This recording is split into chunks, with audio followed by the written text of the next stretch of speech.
Hello everyone, this is modulistack, and welcome to ProCasts, where we learn about life on the top of the stack. And up here in the upper right, we have Mondragon as the blue Zerg. Now, Mondragon is a famous German Zerg player from StarCraft 1. I have not seen very much of him in StarCraft 2, but I'm sure he is quite good at this game, and we will see just what he knows how to do. He was well known in StarCraft 1 for his Zergling control, and in fact, even against Protoss, he would rush for that +1 Carapace upgrade to make sure that his opponent couldn't get that advantage in the weapon upgrade. Because, as you know, that means that Zealots kill Zerglings in 2 hits instead of 3, and he really didn't want that. He wanted those Zerglings to be viable all game long. So that was a really unique thing about his style. And over here in the lower left, as the red Terran, we have EmpireKas, a very strong player, currently ranked number 2 in the world on the ladder. So obviously not just a great player, but also one of these people who just plays a lot, you know, who just plays games and games and games and games and games. And you generally see a lot of refinement out of players like that. Okay, so nothing too much going on. Looks like we might see Hatch first from Mondragon, which is pretty normal in this matchup. I will be organizing my casts a little better. I will be doing 5 casts per week now. That is what I decided. 2 of those will be pro casts, like this one, and those will be, I think I decided those are going to be on Mondays and Fridays.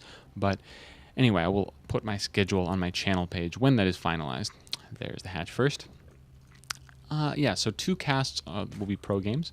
I'm going to be doing one on cheese, because I think cheese is kind of cool to talk about, and I have some pretty interesting opinions on that, if I do say so myself. A little bit of annoyance going on here with the drone not quite killing an SCV.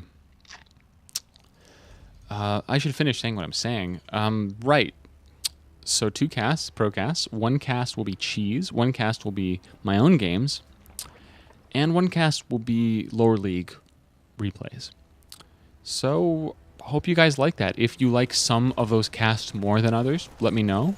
If you like some less than others, let me know. Just let me know, because I'm sort of trying out everything right now. And I'm going to see what stuff sticks. Second barracks going up for EmpireKas.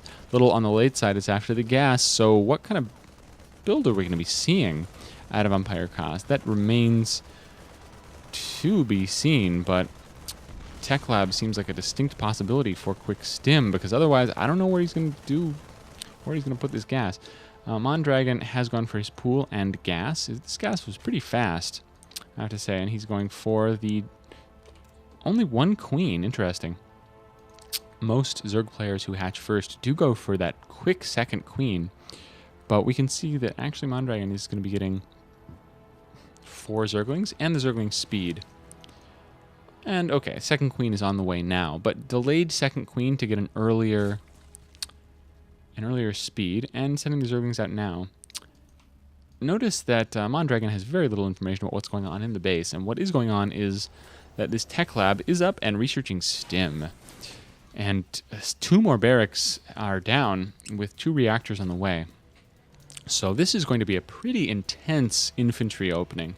I might even go as far as to call this an all-in, because EmpireKas not expanding. And when Zerg is expanding, and you are not expanding, you have to do some damage. Otherwise, you're just going to be behind economically.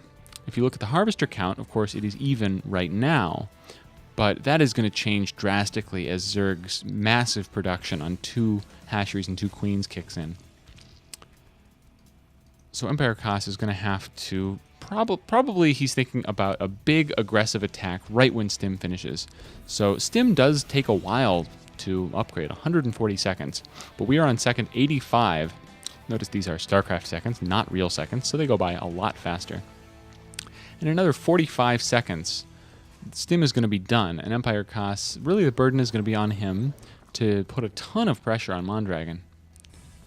In this matchup, it really doesn't make any sense to get stim for any reason, and this early, there's no reason to get stim besides really, really putting the hurt on your opponent.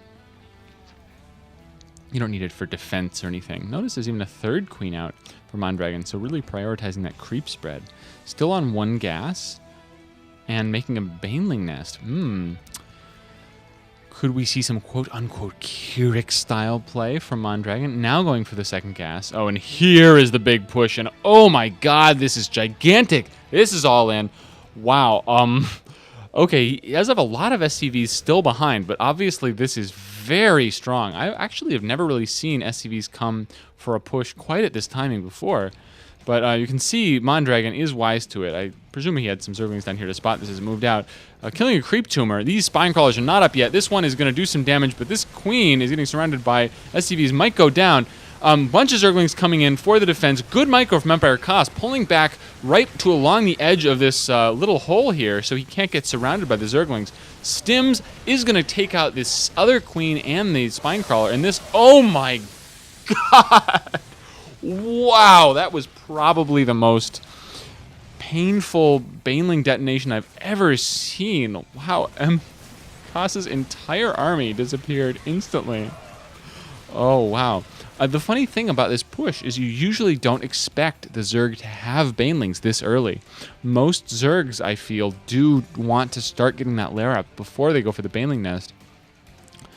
But Mondragon, wow, really having a good read on his opponent there, and quite prepared. Although, yeah, definitely EmpireKas could have done a bit better in splitting up his forces. That definitely caught him off guard.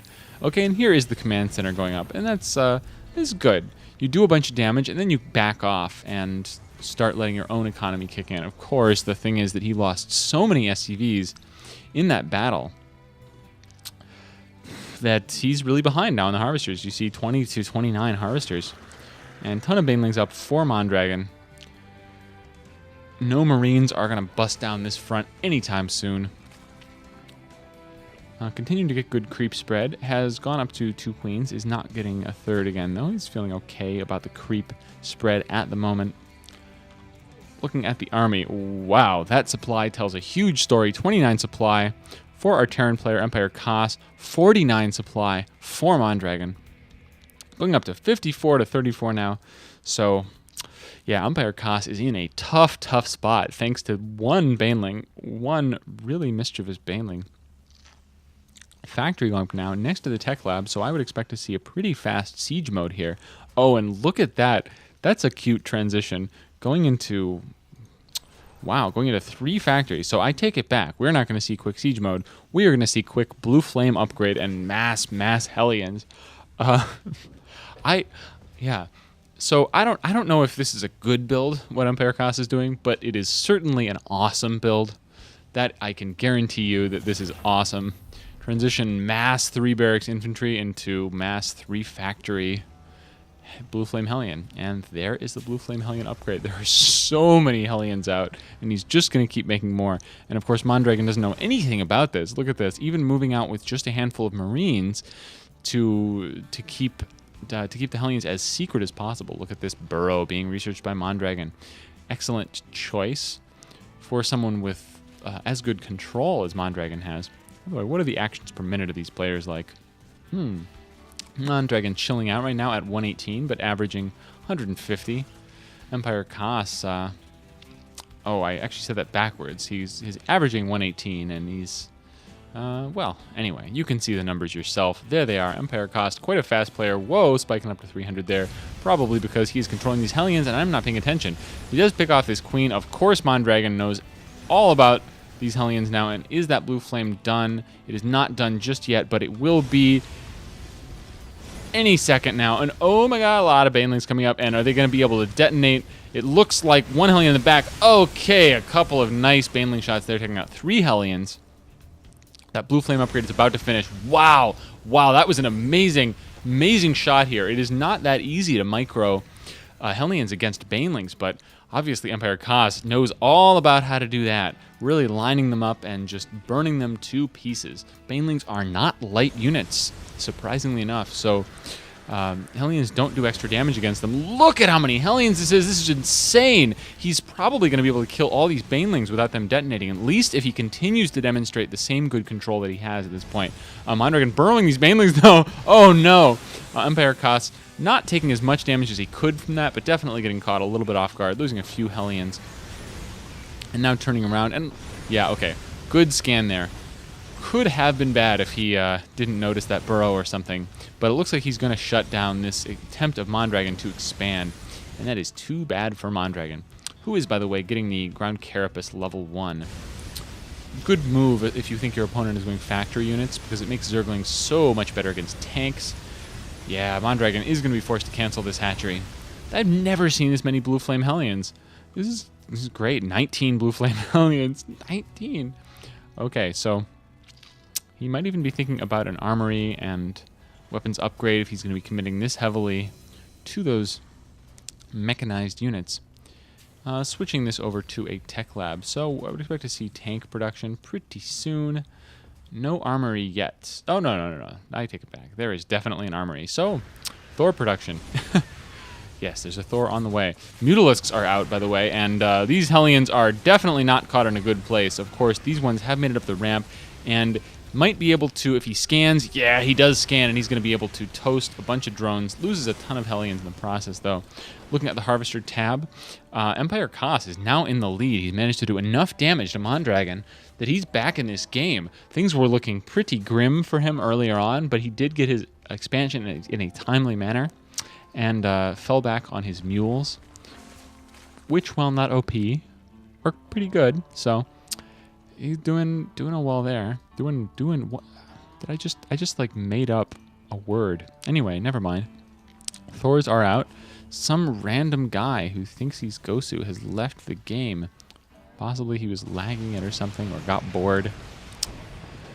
Only one turret up, and these Mutalisks are gonna do kind of a lot. So this Thor and these multiple Thors are supposed to be the... Okay, there it comes. So EmpireKas just a touch late, just a little bit late on the anti-air defense there. On the that's redundant. On the air, on the anti-air, those Thors popping out just in time to chase those Mutalisks away. They do get a few Harvester kills. And EmpireKas probably is not happy about that. Going to repair up some of these wounded Hellions so they can fight another battle. 2 Marines over here in the Artosis Common Knowledge hallway. Because, well, I mean, it's common knowledge that opponents could run through here and do a ton of damage to these units over here. Zerglings are very annoying at running around and hurting you. Now, these Mutalisks, Zerg players, it's easy to overlook this when you're watching really high-level games, but you need to have really good Mutalisk control.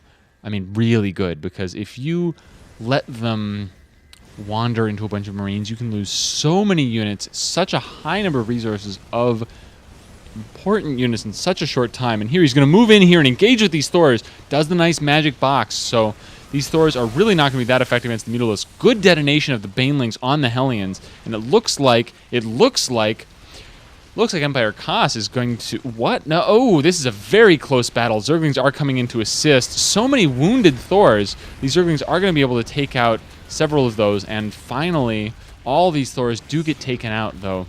All the Mutalisks dying as well. So, I don't know. Even exchange? You be the judge. Seemed like a pretty even exchange to me. Sort of both players lost the battle at once. No winners, just 2 losers. Thor's moving out here, continuing to keep that army strong, and going to put some more pressure again immediately, because he knows those Mutalisks are dead. It's going to take a little while for Mondragon to rebuild that.